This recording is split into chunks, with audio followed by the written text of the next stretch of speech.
like I said before, I'm not trying to develop excessive muscle bulk, but more of a streamlined type of muscle development where it enables me to be able to move freely. Okay? So it's like some of the exercises that I do, let's say if you didn't have any type of equipment at all. Okay, I'm going to turn this way here. Like I said, I'm very much into static training, so one of the things I like to do is that I would get into a push-up position and I do various types of push-ups for you. Okay, but one, I would like to just sit in a position just like this. I like to call this iron cross. And I will sit and I will hold this position for as long as I possibly can. Just like this, and you can actually feel the burn when you do this. Okay, then I would also take it from here. And again, I will hold this position for as long as I can. Okay? These are some of these static holds that I do on the floor.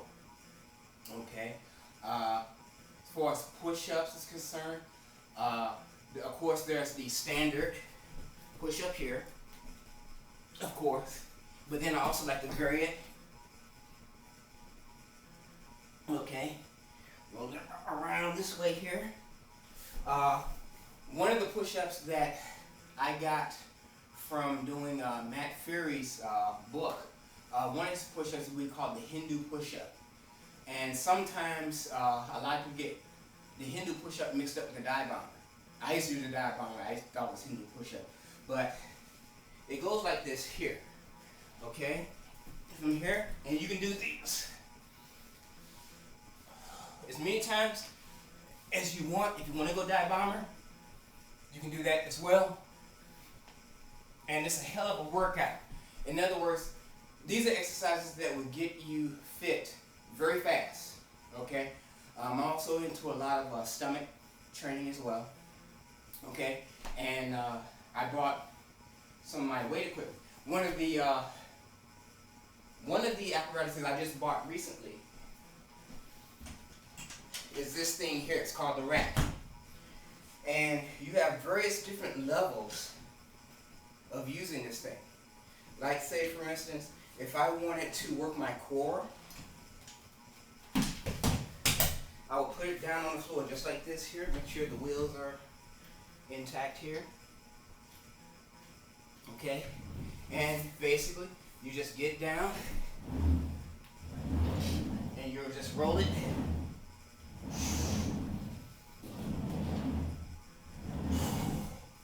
And you'll feel the burn all up in this area here.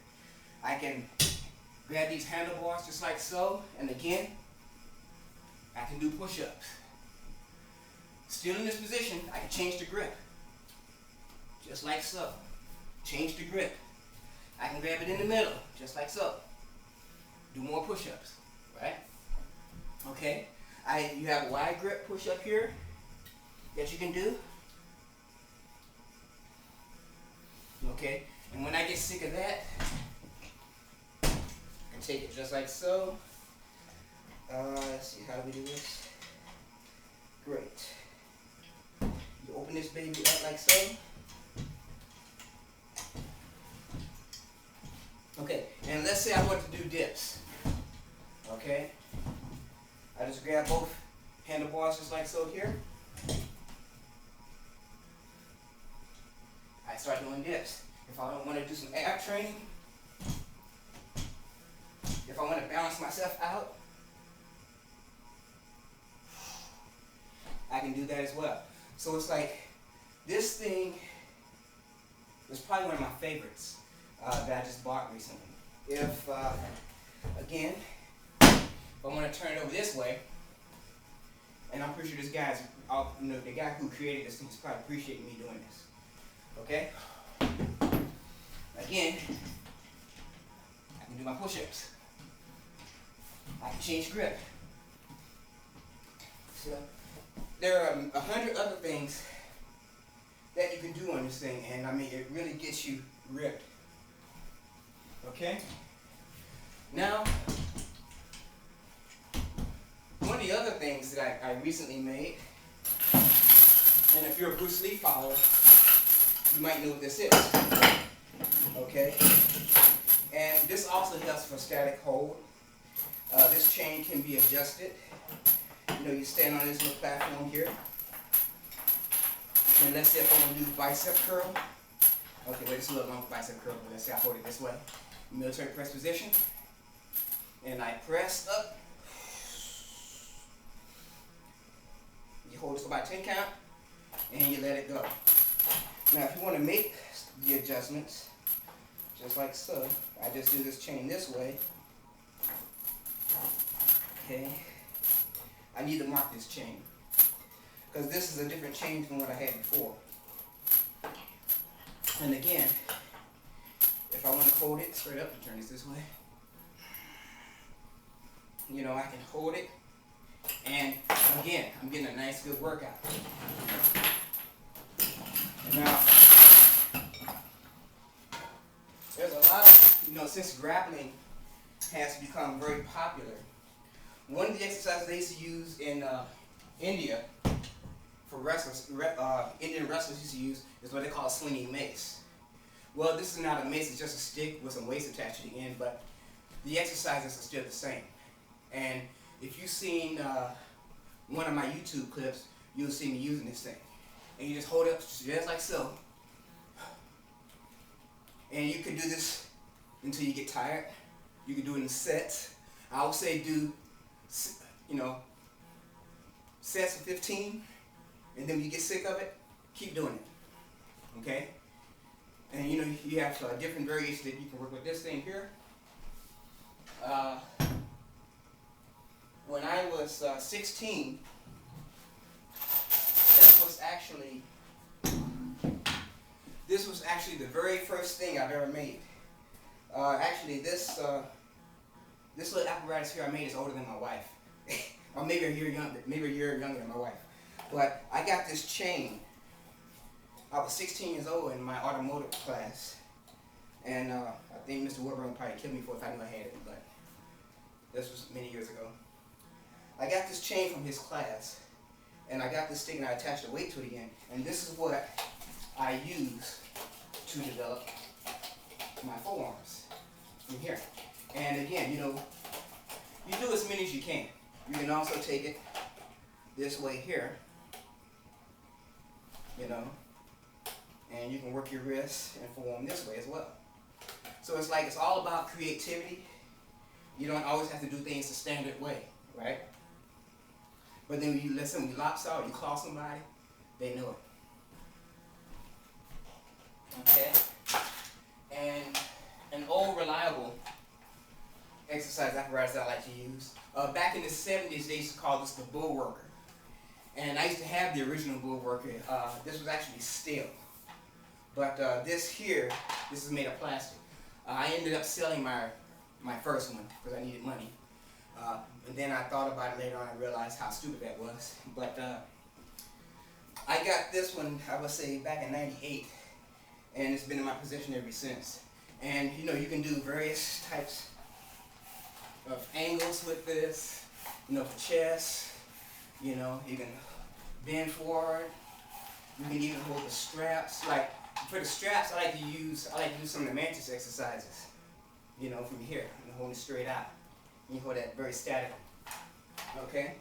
Its cousin, which was also very popular in the 70s. I don't know if you can find this thing. It's called a power twister.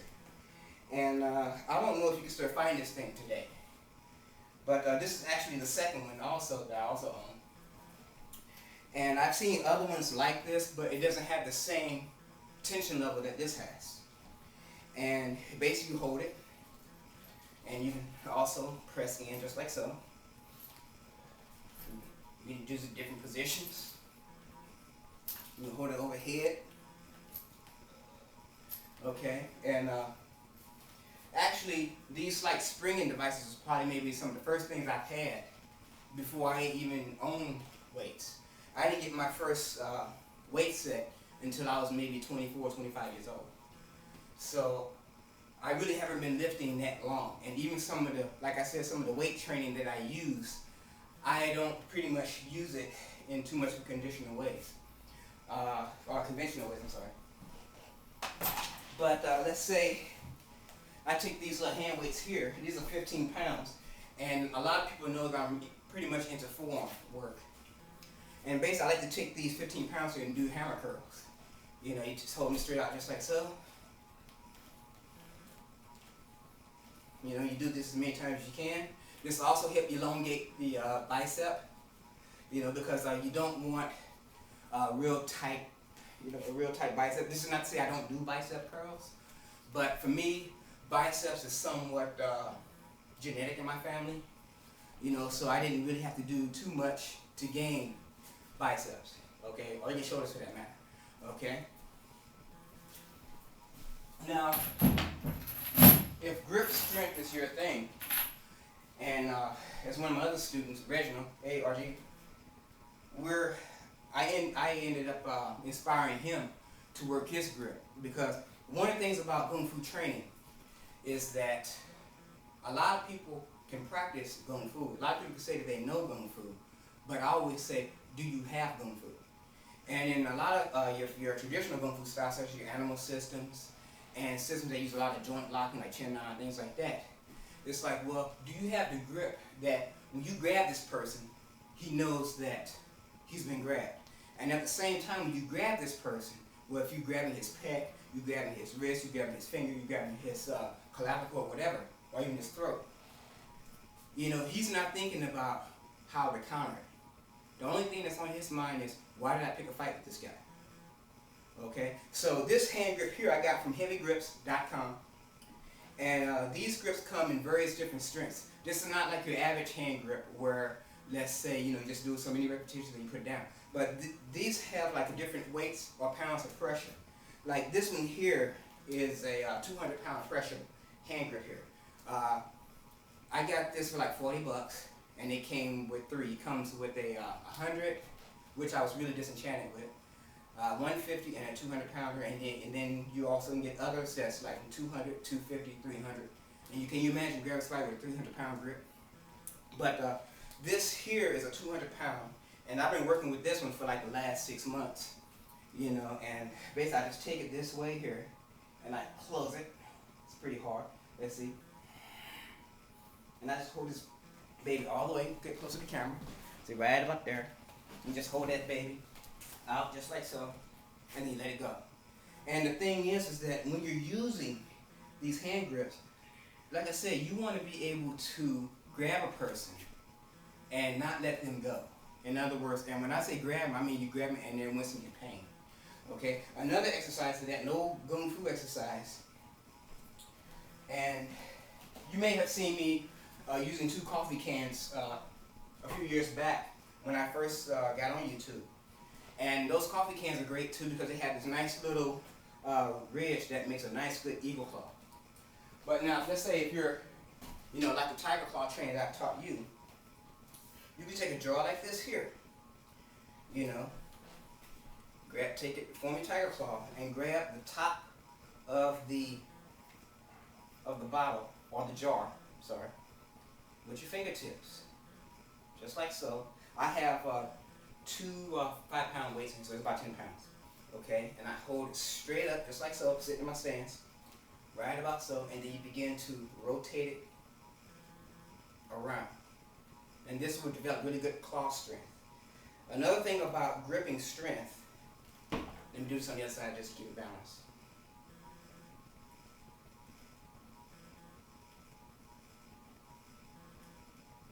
Okay?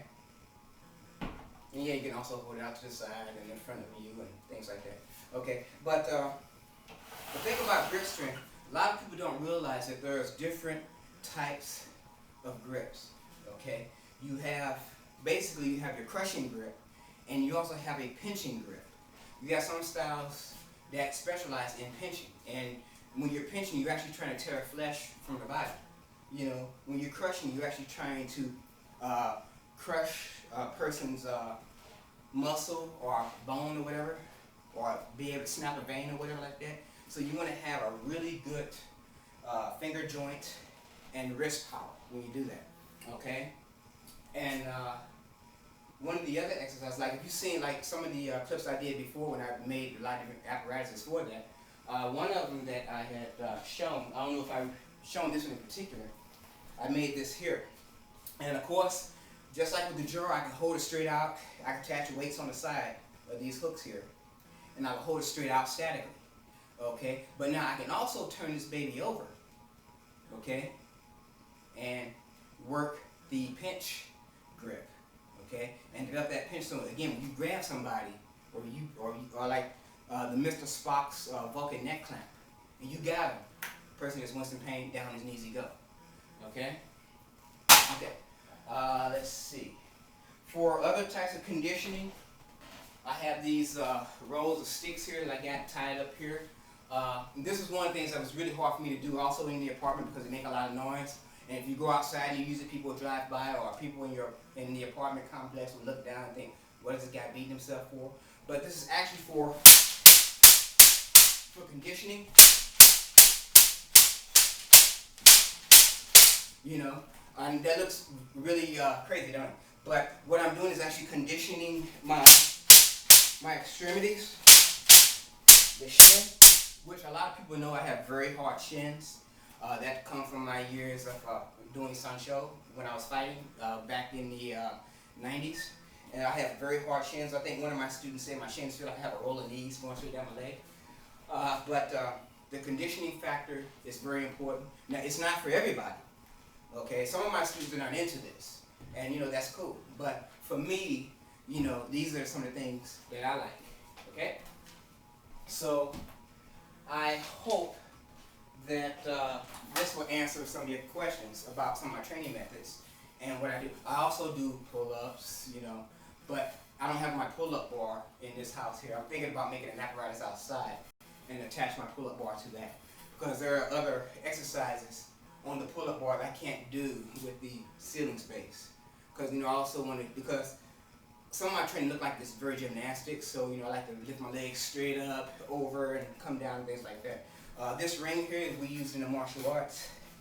The ring, of course, you practice your Wing Chun or your Mantis movements. This is another thing that keeps the hands on the center line. It also conditions the wrist as well.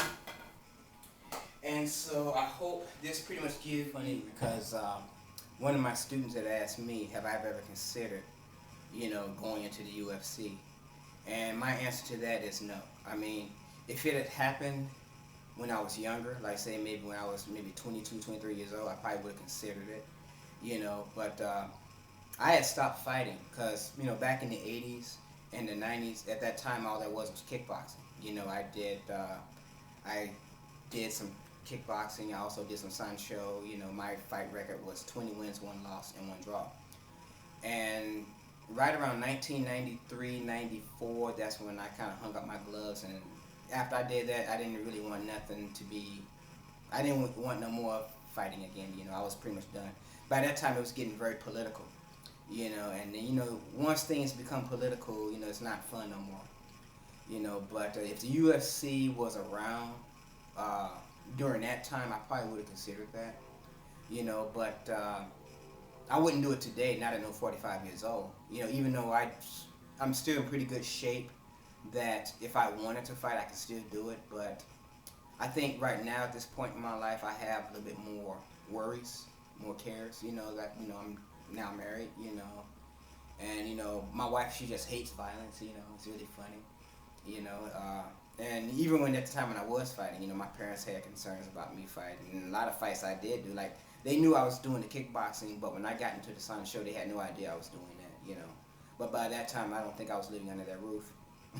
But it was fun when I did it, you know, it was very fun. I think today, a lot of the UFC fighters today have evolved than it did, let's say, when it came out in 95, 96, around that time.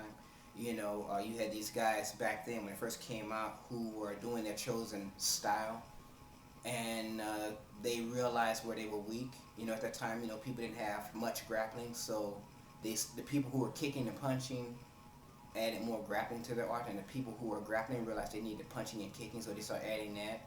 And then you have this evolution of mixed martial arts. So now it's no longer my karate style versus taekwondo, or my boxing versus kung fu, whatever. Now it's just mixed martial art. Some people say that Bruce Lee was the father of mixed martial art.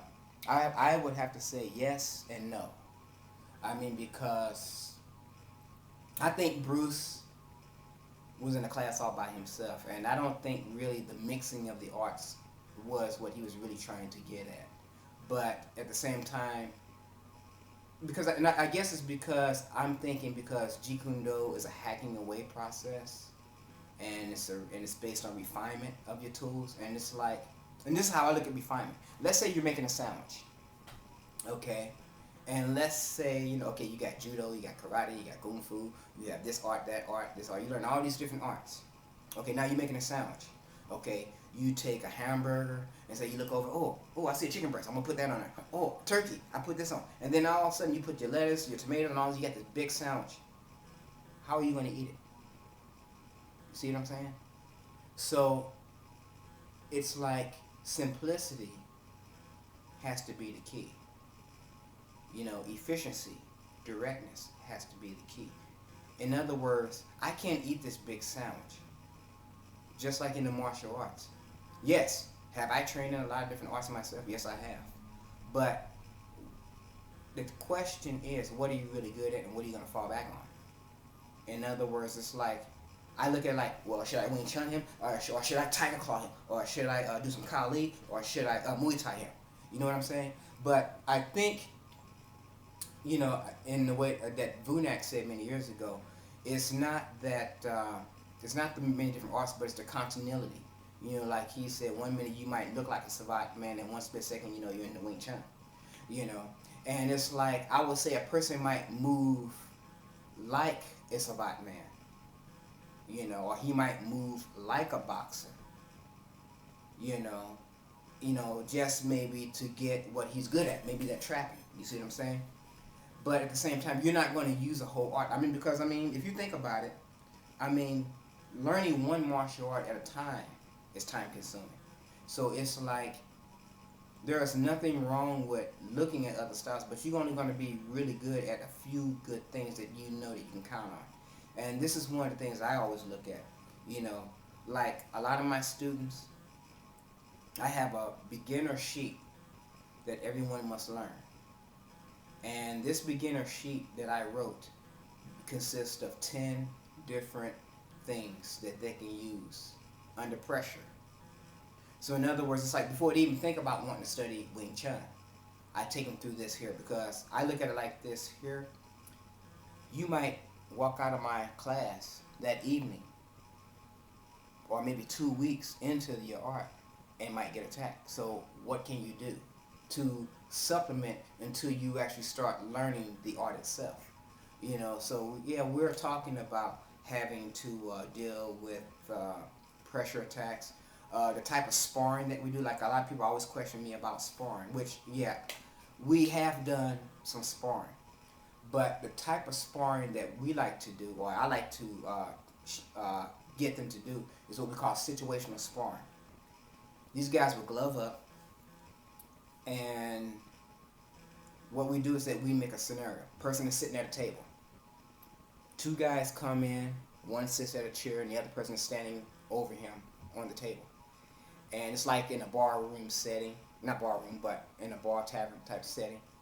And I just tell them to just talk about anything, just speak, just find a subject and talk about it. And as long as I don't say attack, they won't attack. But the person who is going to be attacked, you can kind of see his heart pumping, because he don't know who's going to attack first, how they're going to come. He can't prepare. Well, if he comes, I'm going to do this here. In other words, he has to move without a single thought and just respond. If his thing is straight blast, if that's what he feels at that time that's working, let it work. If he hits, of course, we have to simulate the elbows and stuff like that. But if that comes, and he does the elbows or whatever like that, if that's what comes, that's what comes out. In other words, we don't have a set technique. Okay, well, you must trap this way. Even though those are the building blocks of the training. But I teach them actually to act on their feet rather than get into a sparring mode. You know, okay, we're gonna trade kicks, we're gonna punch, blah blah blah. I mean, that has its own space, you know. But when you're talking about being jumped, you see, being attacked, you see, that's different because that's unpredictable. You know, I always tell my students that there are two types of fights. The fight that two people agree on fighting, which is like, you know, you stepped on my shoe. What do you step on my shoe for? You push the guy, he pushes you back, and you guys get into a fight. That's sort of like the agreement fight. In other words, okay, we agree that we're going to have a fight. There's a lot of lip service. Okay, let's step outside. Okay, that type of fight is not personal. The second fight is what we call the confrontation. Now you probably say, well, isn't it all the same? Yes and no. But the confrontational is not personal. The confrontation can happen anytime.